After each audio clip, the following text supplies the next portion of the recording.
Let's drive across America, we said. Let's do a road trip to see America's art. We'll crisscross the country visiting great galleries and great buildings. We'll meet artists and curators and a painting elephant. And we'll see roadside attractions, oddball collections, all kinds of Americana, and a roller coaster. This is Mame McCutchin. This is Charlie Luxton. And together we're going to travel 10,000 miles across America, taking in more than 25 states and a couple of cities in Canada. And what do you need for a road trip like that? But 35 feet and 11 tons of art bus. Of course you do. This is America. This is ARTLAND, USA.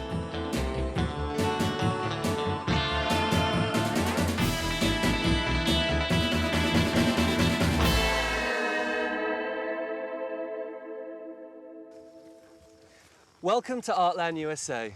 We're on an art and architecture adventure from San Diego, California, all the way to the northern border above Portland, Maine.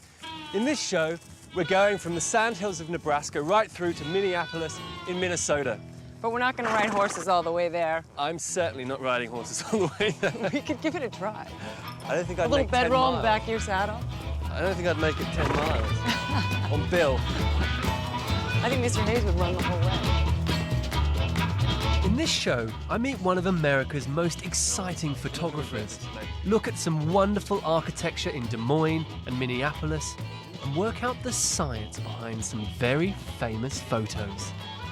And I come across the world's largest easel, explore 2 fabulous collections, and then get kind of competitive when handed a rifle. We're near.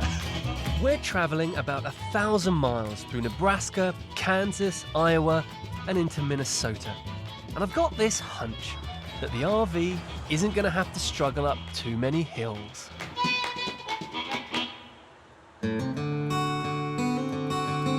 Our first stop in the vast state of Nebraska is Alliance. It's a town of modest artistic riches, but just outside it is one of the great jewels of Americana.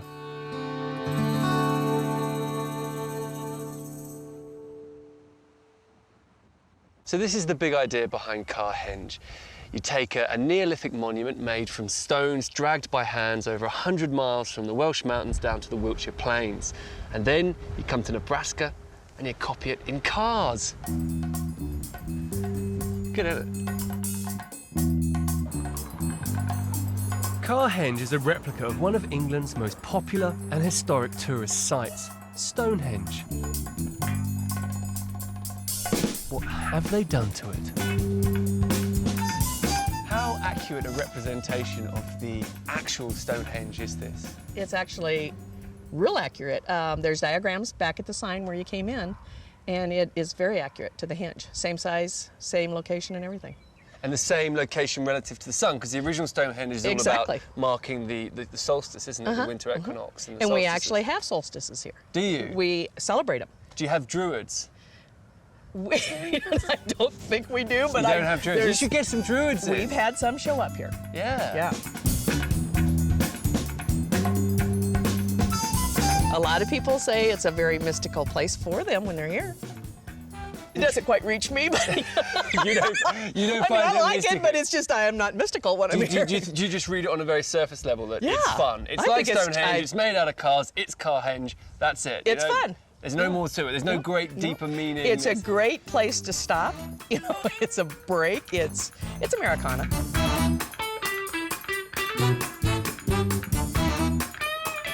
Do you think this is art? I do. You do? I love this. Yeah.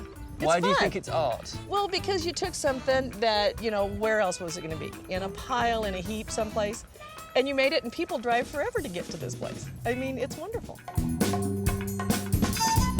Carhenge, all 38 cars of it, is the brainchild of artist Jim Reinders.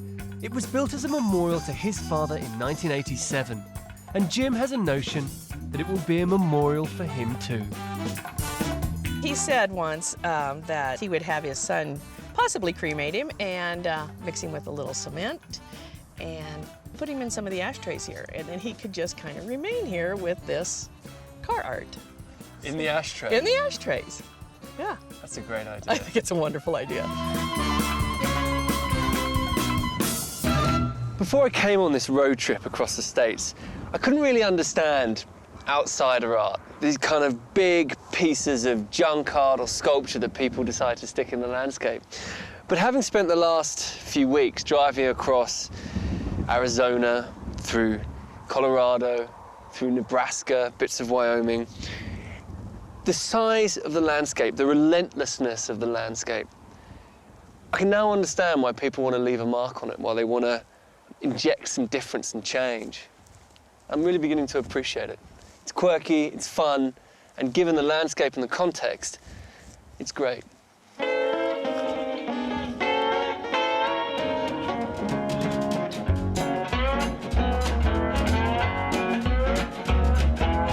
On a mission to find the biggest art in the smallest town, I'm on my way to Kansas.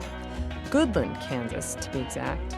Population 4,948. At first glance, Goodland doesn't appear to be the most obvious place to search for art. It feels there are twice as many tractors here as people.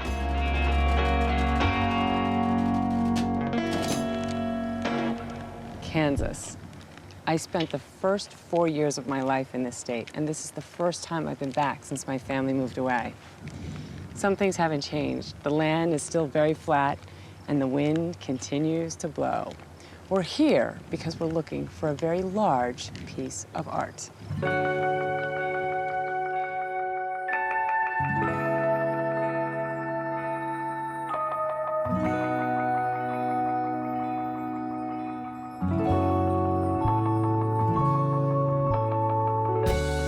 Normally, I'm not a huge fan of artistic reproductions, but I'm about to make a big exception. This is the world's largest easel by Canadian artist Cameron Cross, and he's agreed to tell me all about it, albeit long distance. You know, one of the reasons I chose the easel was that it's just so recognized all over the world. It's, you know, it's used by all artists, regardless of their culture or ethnicity, and it's just one of those things that is really recognizable and associated with art. So it's, you know, I think no matter where you put this large sculpture, people are going to, you know, have a personal connection to it. Cameron is planning to put up 7 of these giant canvases around the world, each site chosen because of its relationship to the painting. And if you're wondering, Goodland is officially the sunflower capital of Kansas. What has the reaction been by the people of Goodland and also people who are passing through Goodland? What do they think of the piece? Well, I've learned it's got quite a bit of media. It was actually even a Jeopardy question at one point, so that was pretty exciting. And it was, I think initially the reaction is pretty much similar to most places. A lot of people are very excited about it. A lot of people maybe question sort of the logic of putting up a sculpture, but I think just like anything new, it just takes some time and Puts them on the map, in a sense. It puts them on the map, and it's you know, you can see from the highway, and it's just something else for people to sort of drive in and have a look. I think it's all good. So I think you know the response has been very, very positive. And I can see why. Come nightfall, these sunflowers won't be closing.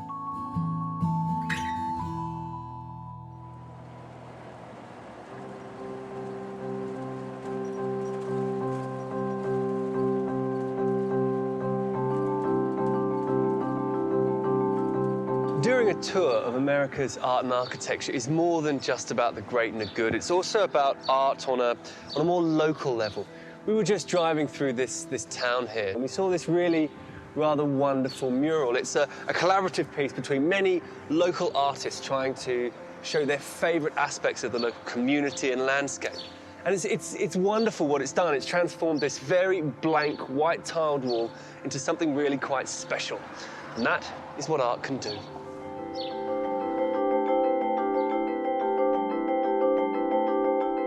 Art can also enable us to see everyday things in entirely new ways.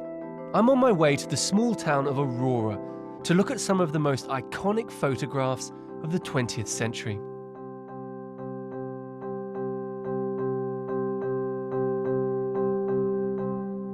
Aurora, Nebraska appears at first a very ordinary town, but one of its sons was a most extraordinary man. Doc Edgerton, inventor of stop-motion photography, created images that transcended science and have become art.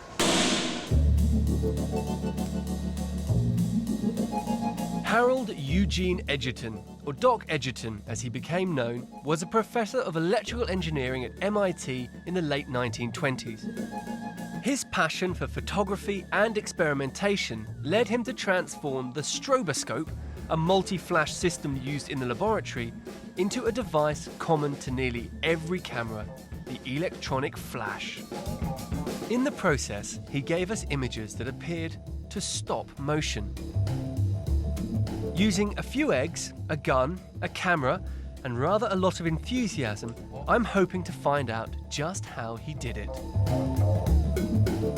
So the gun's going to go off, be detected in there, race down that cable, set the flash off, but the shutter's going to be open during the whole thing. The shutter's going to be open during the whole thing, and the lights will be off during the whole thing. Perfect. Now, the science of this is to decide where the sound trigger goes.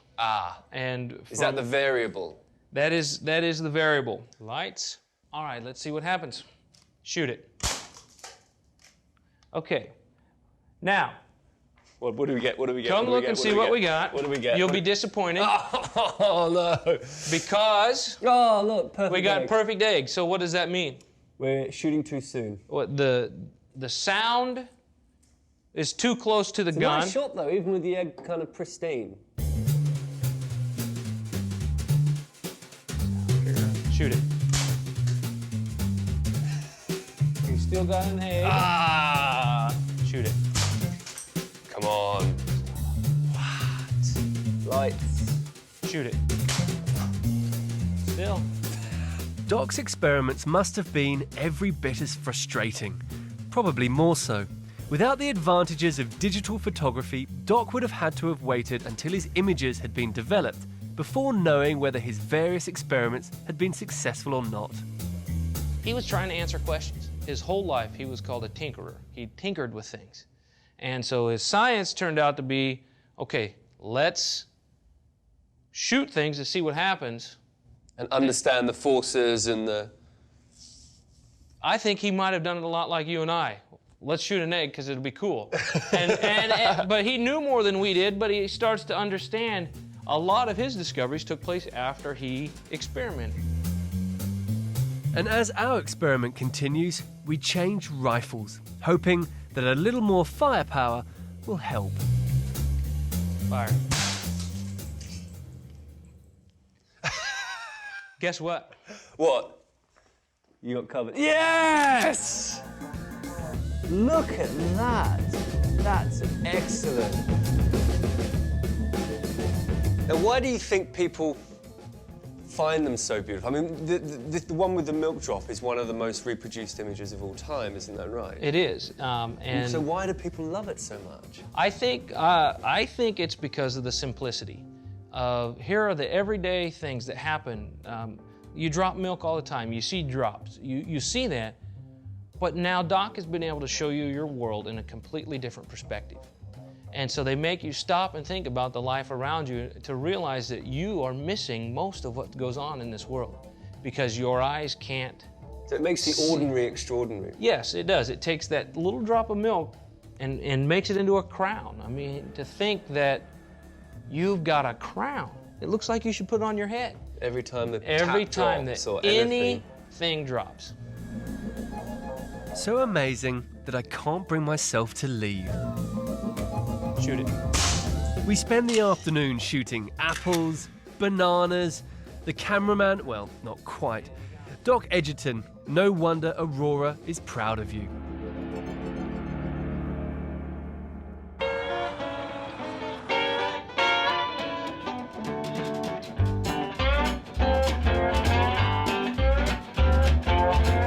Charlie and I take our competitive streaks to a whole new level. We head to the sandhills for a little R&R, a time to chill out, relax, and not get stressed about anything. Well, that was the idea.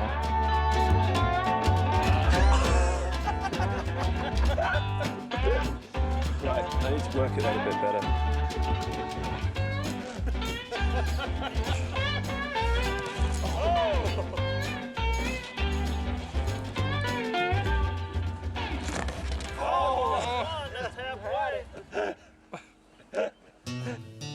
Well, if you can't lasso him, just shoot him.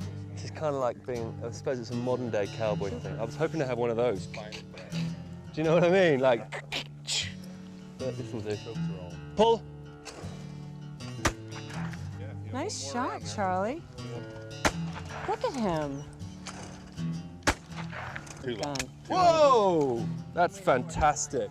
I was raised on a farm and learned how to shoot from an early age.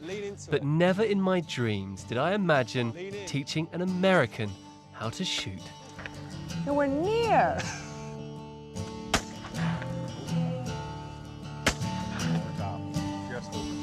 Getting closer? Pull. Yeah! That's so good. That's the best bit.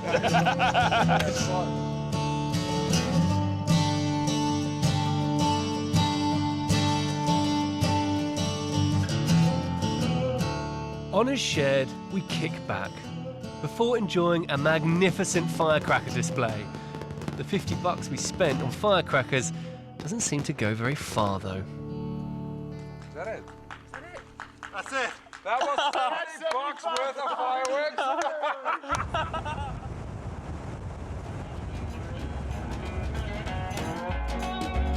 It's a new day, and we have only a short drive to Lincoln. I've come to see some very precious artwork. Artwork that doesn't often get the recognition it deserves.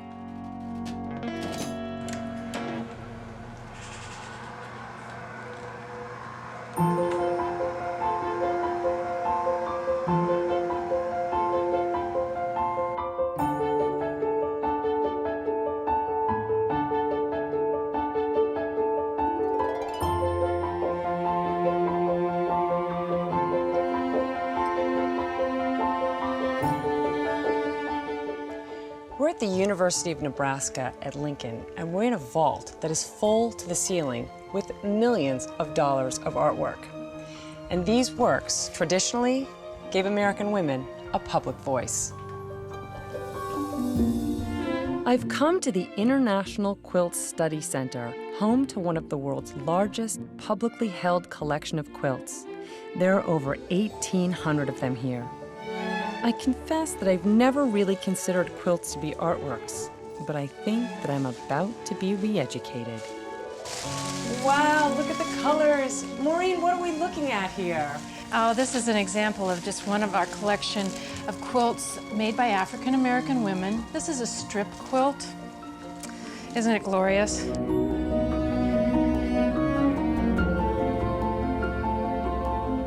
Now, how long would it take someone to make a quilt like this? And would it be one person? Would it be a group of people? Very often just one person. And you know, oftentimes people say, how long did you work on this? I rarely have ever talked to a quilter or heard a quilter who really knows how long she spent on a quilt. It's something they pick up, it's something they enjoy as they do along the way. I don't think they're counting time when they do this. Now, if you ask somebody how many stitches she might have in a quilt like this, or how many different types of fabric, or how many strips are in this, then I bet the quilt maker would know that, but I don't think they watch the clock. I don't think that time is something that they're thinking about.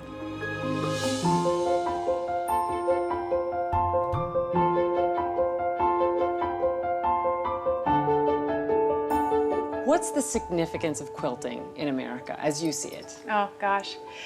So many things to so many different individuals. But one thing that has particularly struck me since I started working in this world is that for a long, long time, and you know, women didn't have a public voice.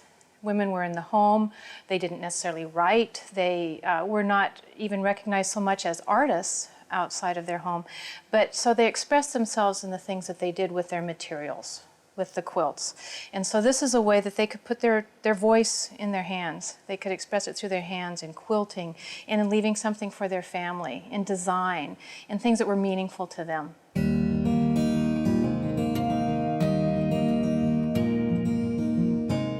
So who are today's quilters, and what do they want to say through their artwork? I'm visiting Diane Thomas, a 6th-generation quilter and member of the Omaha Quilting Group. By her own admission, she's obsessive about fabrics, design, and experimentation. And for the uninitiated, like me, it's a whole new world. This is very much based on a traditional Oh, stars. yeah. Traditional stars. A traditional, And these square panels? a traditional 9 patch of Okay. 9 blocks, all equal size. It's got a crazy quilt center. It's got all kinds of tradition in it. Yet Tell it's us got what's Crazy Quilt? Crazy quilt is all different sizes and shapes in one piece. So this is very much a traditionally based quilt with bright colors and contemporary look to it because of the colors and the fabrics on the quilt.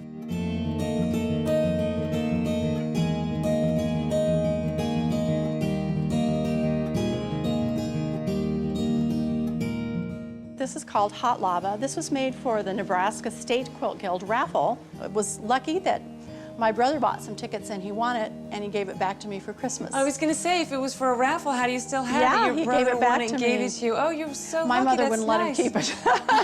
She said he had to give it back to me.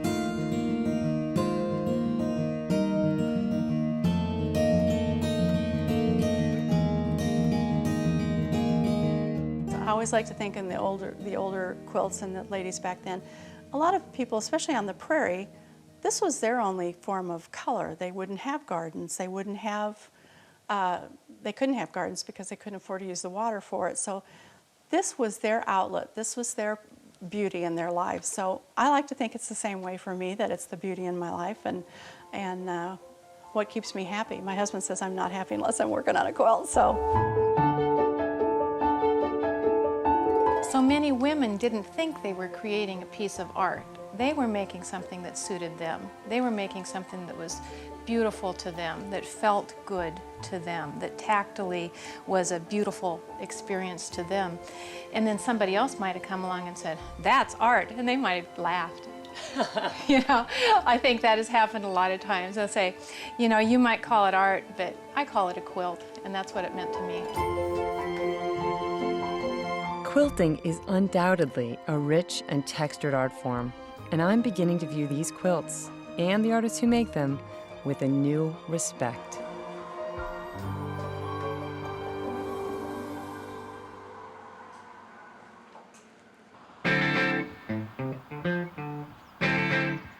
Before Mame gets carried away with blankets, it's definitely time to start talking football. Don't you mean soccer? All right, Saudi Arabia, Spain. Okay, 4-0. 1-0 Spain. Wow. Switzerland, South Korea. Switzerland, I don't know 2-1. if this, I don't think it's finished yet. 2-1. Switzerland, 1-0. Okay. Togo, France. I don't think it's finished yet. Togo, 0. France, 2. Zip, zip. Do you never say nil? Never say never. You never say nil? I never say nil. Nil. You wouldn't ever say nil. Would you say 0 or 0, zip. Nada. Say nada. niente? Would you ever say niente? No. I don't even know what you're talking about. Slaps. Finally, it's time to pay a visit to the largest city in Nebraska, Omaha. A city where apparently it's illegal for a barber to shave a man's chest. Sorry, Charlie. I guess you'll have to wait till we get to Minneapolis. I've come to downtown Omaha to visit an internationally renowned art establishment. Now, having spent the last few days driving across the spaces of Nebraska, the last thing I expected to find was a place like the Beamish Center. But about half a mile ago, the whole landscape changed and we entered this fascinating post-industrial part of the city. And there's a real buzz in the air, so I'm looking forward to what I'm going to find.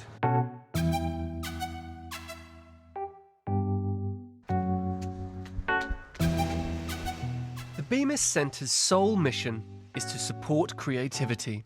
In a large urban warehouse, they have studios, education facilities, and exhibition spaces.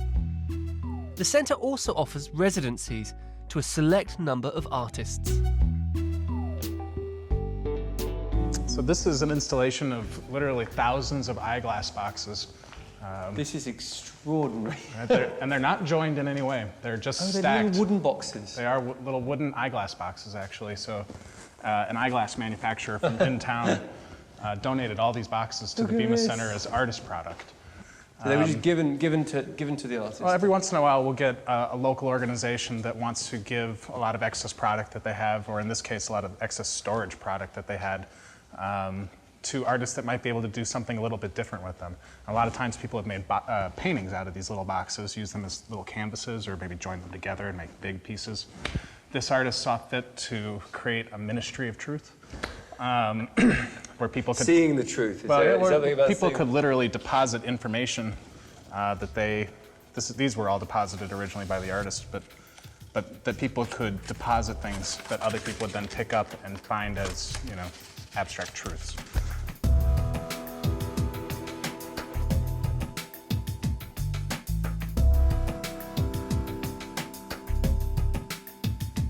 This is the heart of the Bemis Center. It's a residential area. It's quite surreal because you've got kind of couches and TVs and videos in amongst this incredible industrial space. But located around this common room area, you have 8 live-work studios. Now, artists come here for 3 months. They do 3-month residencies, and they have these wonderful spaces in which to live and work. But what this does is create a real intellectual and artistic hothouse, because every time you wake up, you're facing your work. Every time you go to bed, you're looking at your work. What everyone seems to be saying is that spending 3 months here will be one of the most productive periods of an artist's life. And from the evidence that I'm seeing, I can believe that.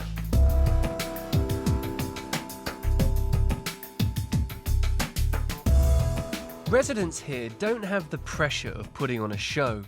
In exchange for a bed, a studio, and a modest fee, they just have to give a talk and donate one of their artworks to the Bemis. Sounds pretty fair to me. Are you finding that your time here at Bemis is being very productive? Are you doing good work here, do you think? I think I'm doing good work. I wasn't, but that's the thing, is like I don't have to do good work all the time. I can I have the luxury of screwing up, seriously. Because there's no end point here. There's no definite show. Or... I can take risks, and it's, usually if you have to be very safe with your work, you can't evolve as quickly. And what about working next to so many different artists doing different things? Is that helping your creative process? Living next to these artists in different spaces? Yeah, my God, they're different. It's fantastic. It's scary. It's intimidating. They're so good, and what am I here for? Work. Yeah, but it's just it's a different world entirely. I mean, that's very much the overriding impression of all the artists I've sort of talked to while I've been here, is that you're all really hothousing. It's really intense work while you're here. It's not easy. Yeah. It's not it's really hard. It's very confronting. It's really daunting, but wonderful at the same time. Really challenging yourself, pushing yourself. Yeah, because you're not going to kick back and make what you know how to make. You want to make what's better than anything you've ever made before. So you'd recommend it for artists, aspiring artists? Yes. I could easily spend 3 months here myself, and thanks to a donated sculpture, there's even the opportunity to work on my handicap. Yep, I could certainly do with the practice.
we're leaving Nebraska and taking the Interstate 80 all the way to Des Moines, Iowa.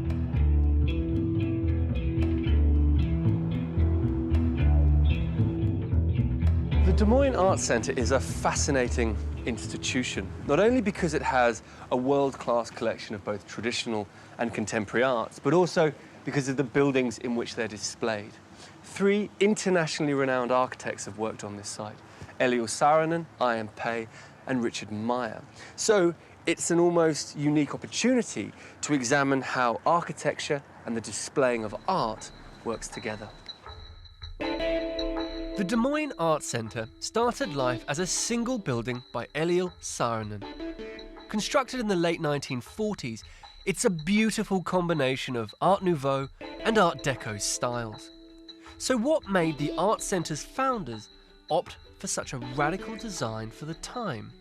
I think they were looking, and I think very wisely so, they were looking for a modernist feel. They weren't looking for that classical Greek temple for the arts. They wanted something much more democratic. And I think that has paved the way for the philosophy and the focus of this museum from the very beginning, which is the art of our time, which at that time was modernism, and of course going into contemporary work where we focus now.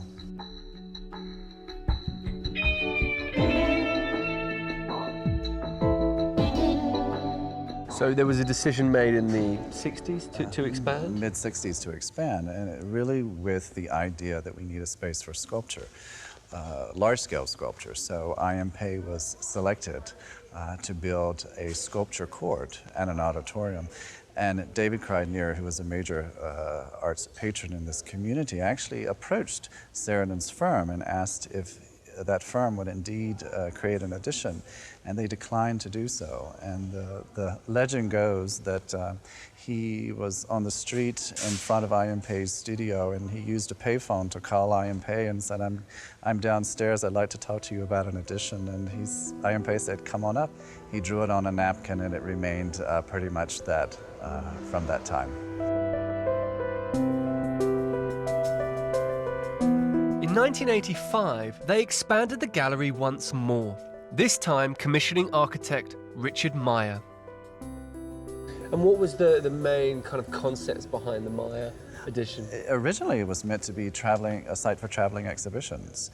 I think quickly it was, well, there's several things. The permanent collection grew, and there was a need to show the permanent collection, and also that the configuration of the galleries and the wall space really is better suited for the presentation of a permanent collection than a thematic or group presentation of one artist because or of others. The broken up nature of the spaces. Because of the broken up space. And so if you'll notice, it's a wonderful feature of the Richard Meyer building that there are singular spaces for singular works of art. There are very few spaces where walls actually touch each other or where there's 2 works or 3 works in one place.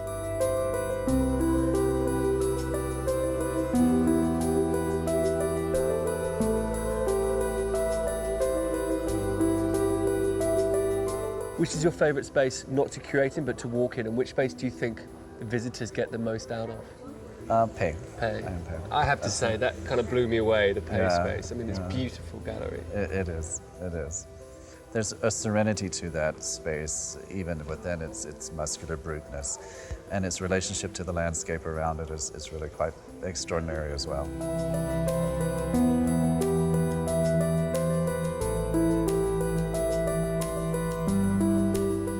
This is a really remarkable space. This lovely kind of gull-wing roof structure, glass on glass joints there, so the whole thing really feels like it's floating. Despite having very solid walls, you really feel connected with the outside. And this is a special piece of architecture.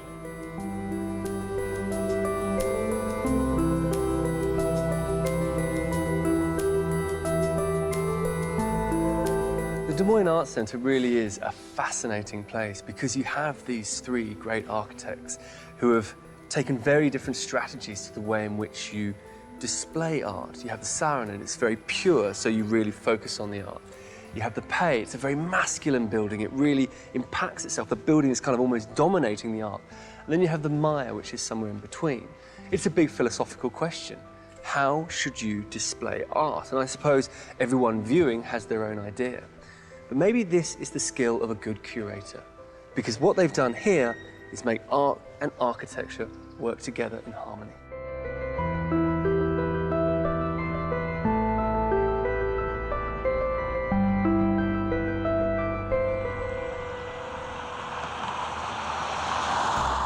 From Iowa, we're not pausing for breath until we reach Minneapolis. And it's about time we took another break from our crusade and had some fun. Minnesota is a state full of great architecture, wonderful art, and bags of culture. It also has the greatest mall in America. So let's go shopping. The Mall of America has 2.5 million square feet of retail space. Over 40 million people visit here annually. That's about 8 times the entire population of Minnesota. I think someone pimped my hat. That's good. And the mall doesn't stop at shopping. There's also an amusement park that has a terrifying log ride. When his arms up on the way down. Yeah, over the top. Okay. Well, terrifying if you're Charlie. Don't they have these things in England? I'm a bit nervous about this. Oh my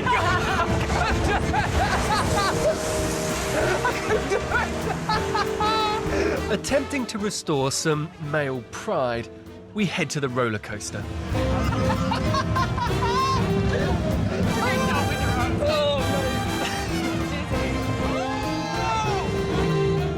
And to complete the humiliation, indulge in a little portraiture.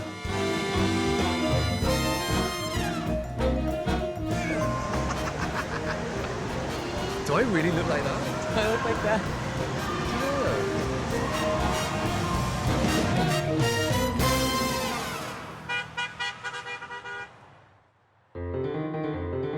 Today, we've pulled off an artistic coup.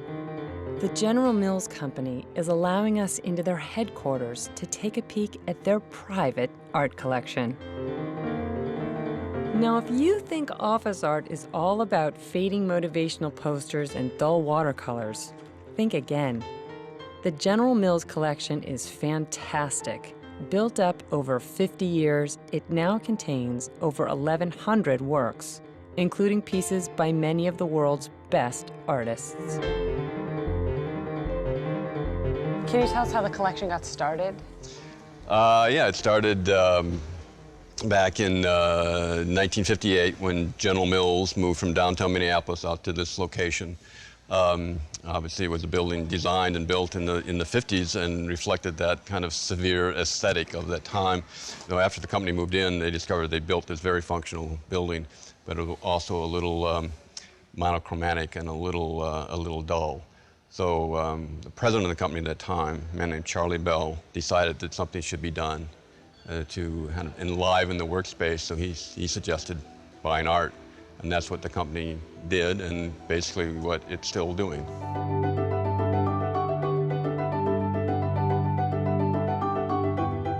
How do you think the artists feel knowing that their works are being selected and put into offices?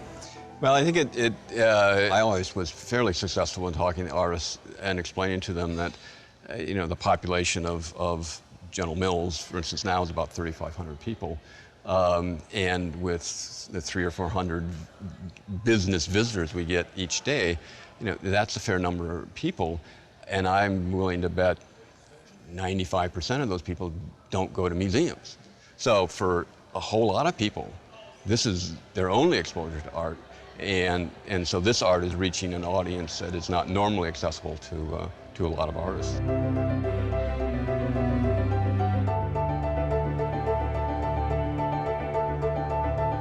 How much of an influence on creativity do you think that this artwork has? Oh, tremendous. Really? Well, I mean, I'm a little facetious. I know it's one of those things I think is very difficult to measure. I really believe that a lot of people might not be aware of the effect it's having on them.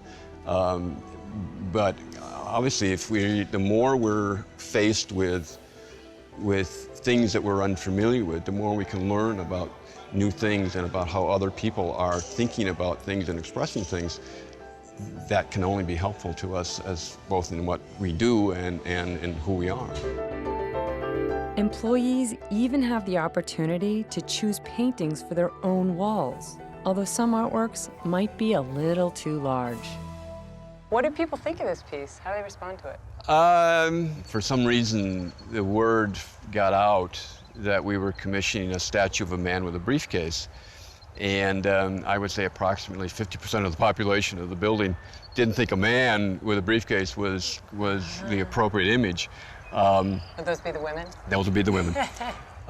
You know, after we put this sculpture up, the reaction was quite different. For Borowski, it's a symbol of the anonymity of the worker.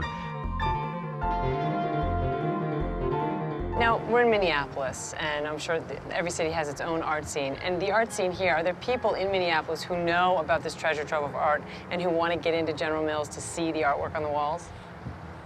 Yeah, sometimes it's a little frustrating that the local community doesn't have as much advantage to see it.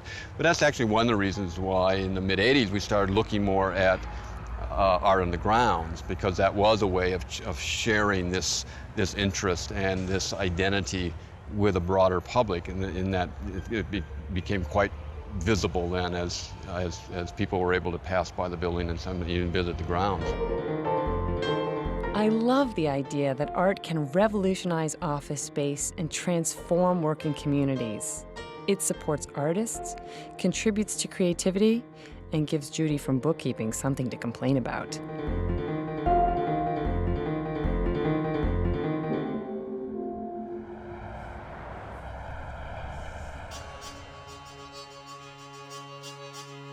I'm in a very privileged position today. Photographer Alex Soth has agreed to take me on a shoot. Alec is an itinerant photographer. He drives through Minnesota and beyond, waiting to connect with the right subject.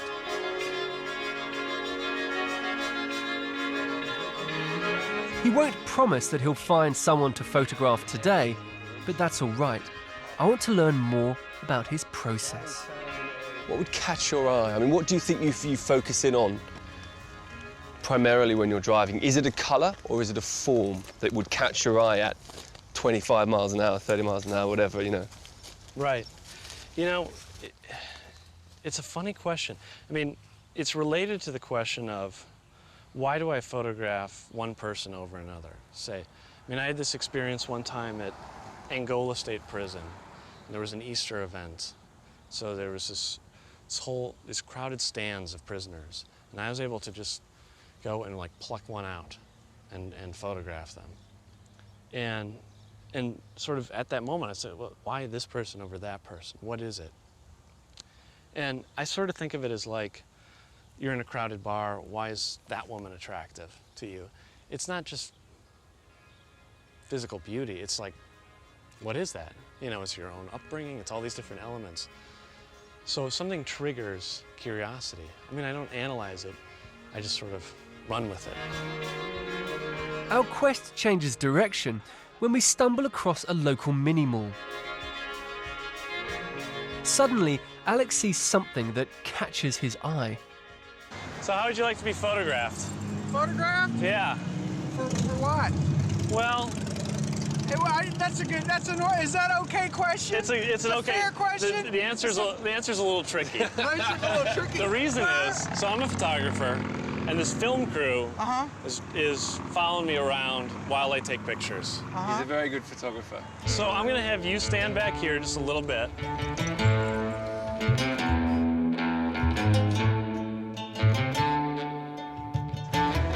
I'm fine, actually. You know what? Is that okay? Yes, absolutely. Perfect. You too. I'm good, thank you. It's very kind, thank you. I've got journalistic ethics to worry about. I can't take free pizza. It's just wrong. Have I broken the code? Yeah. What is it about the picture that you like? One of the things I like is the way that the tie is coming off his arm this way, and the leash is kind of mimicking a similar motion this way. And so these two angles pointing to him in the center. And back here I have this little pyramid shape to the right, and you know, it's falling echoing together a little bit. Yeah.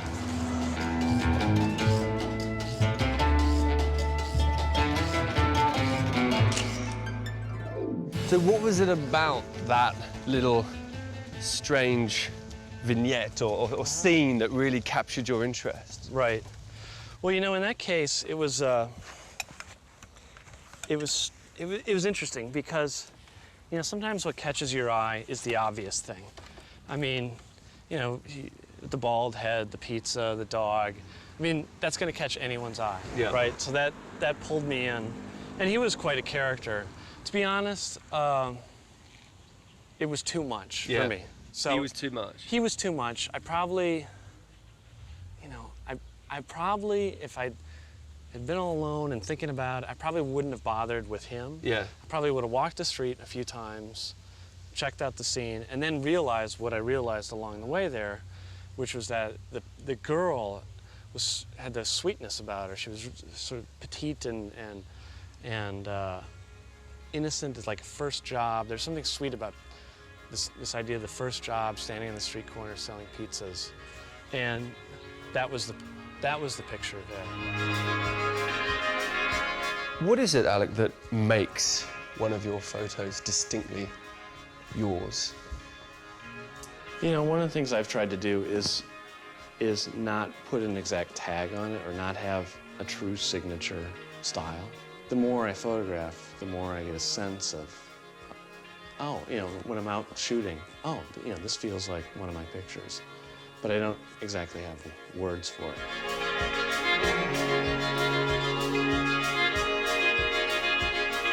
Well, I can show you the most recent picture. Go on. That no one's seen. Oh, go on. You want to see it? Yeah, I'd love to. Well, That's I'll brilliant. just throw this one out here. Come on, that's fantastic. Oh, look, it's even on. Oh, okay. Covered up. Covered up. Yeah, so no one's laid out. You're not going to regret this later, are you? I might regret it, but. Wow. Who's that character? So that's a Greek Orthodox monk in northern Georgia. Beautiful. So that I want to be that guy. I want to. Do you? Yeah, I want to be in the woods for a while, away from British film crews. Don't pick on me. It's been that painful. It's been one of my very favourite days on Artland. I really believe I've learned something about Alec and the way he chooses his subjects. It's almost enough to make me want to pick up a camera myself.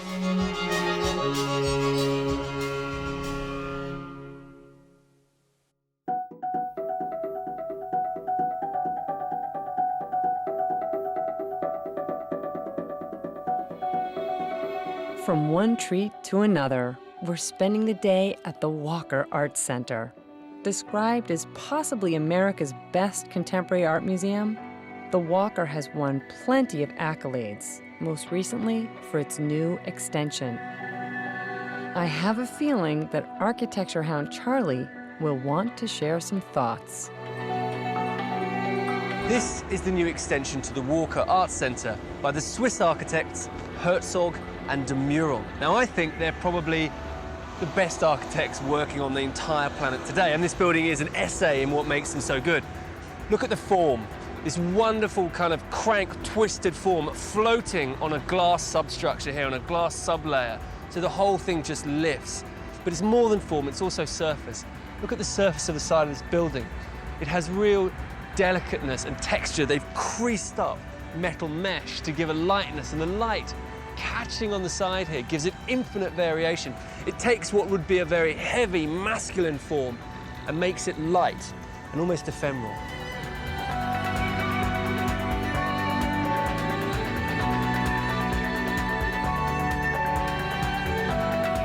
Opened in 2005, the expansion cost a cool $74 million. But when it looks this good, for me, it's money well spent. This building is, well, kind of bonkers, because as you move around the building, everything seems to shift. All the lines and angles are constantly moving and varying. It's as if the architects are are both playing with you and inviting you to play with how the spaces line up. It's actually quite disorientating, but it's disorientating in a thrilling way.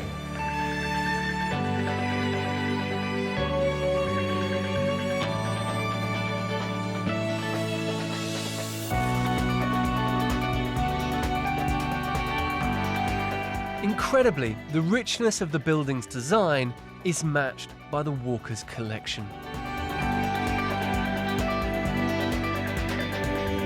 Showing me around one remarkable sculpture is the gallery's senior curator, Philip Verne. What you see here, this car, this untitled, unpainted sculpture is not a ready-made. It's actually the story behind this sculpture is that Charlie Ray identified in a junkyard a car and then brought it to the studio, disassembled it piece by piece and recast it in fiberglass. So this isn't the car sprayed white? No. That's fiberglass. So it's actually one of the most, if you think about it, it's one of the most traditional way of doing sculpture. So it's reinventing sculpture.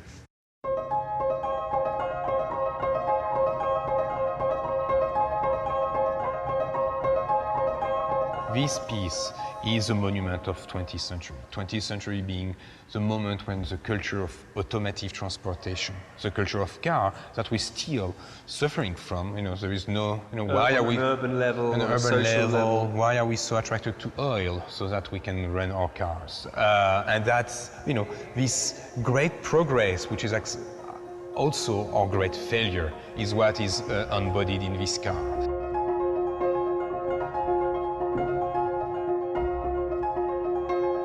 What's also fascinating for me with this car, in terms of like an object that tells history, in a noble sense of history, is that in the back you have this little sticker, which is Jesus is Lord. And with, again, some things that the artist identified. What does it mean? This destroyed car, which has a stamp, this sticker, Jesus is Lord. What does it say about our culture right now? But it's a wonderfully crafted object, isn't It's it? Beyond also its intellectual position, it is beautifully made. It's also what makes a great artist, is that everything comes together. It's actually content-wise, aesthetically wise, it's totally balanced. I mean, you can talk purely about sculpture, or you can talk purely about politics, but I do believe that culture, aesthetic, ethic are not that separated. And that's what makes a great, fascinating work of art, because you can forget everything I've said about Jesus is Lord, about oil, about the 20th century, and just look at it as one of the most incredible crafted ghost objects.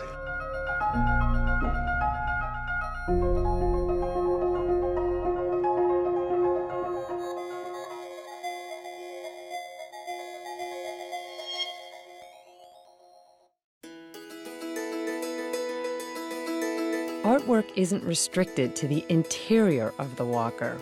Just across the road is the 11-acre sculpture garden, home to over 40 works of contemporary art. You've got a kid climbing on sculpture over here. Now that doesn't happen indoors, does it? Not that I know of. I hope not. But there is few pieces indoor that people can touch, but we control that here. They can look at them.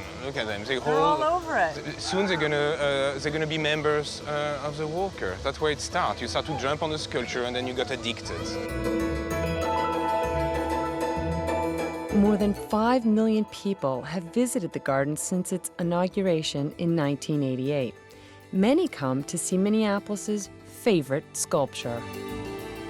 So the Klaus Oldenburg has looked better. What's going on? We're doing the dishes. Doing the dishes? We haven't done the dishes in 5 years, and we thought it was time. No, every 5 years because it's outside. I mean, and the weather is kind of harsh here. So every 5 years, it's important that we make it look as good as possible. I mean, it's that's the signature piece of the sculpture garden, and I guess people love it. It's everywhere. I mean, like, you cannot think about the Walker with not the Spoon Bridge and Cherry, with not the Olden book.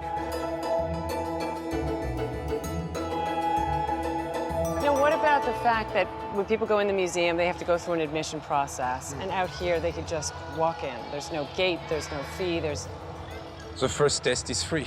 I mean, that's also what a public, we're a public institution, and I think there is a level of what we do, and we want to keep the level of accessibility as open as possible. It would be great to be, to have the same policy inside. Unfortunately, there is a harsh reality.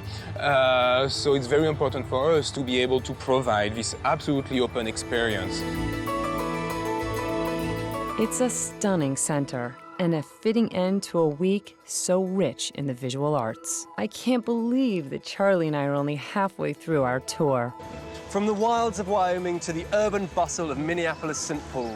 From the intricacies of handmade quilting to the grand forms of modern architecture, it's been an exhilarating week. And I even got to shoot some fruit.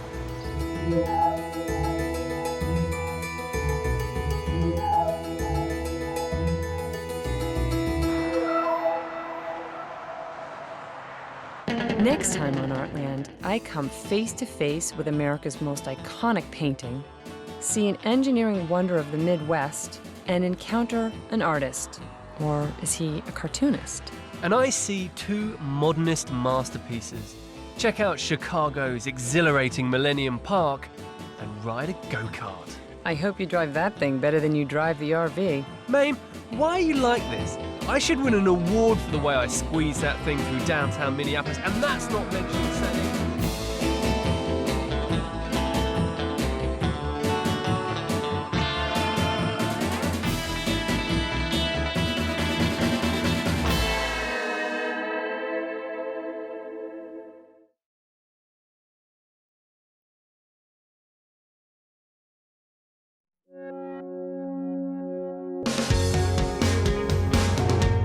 To quit your job and live the life you've always dreamed of?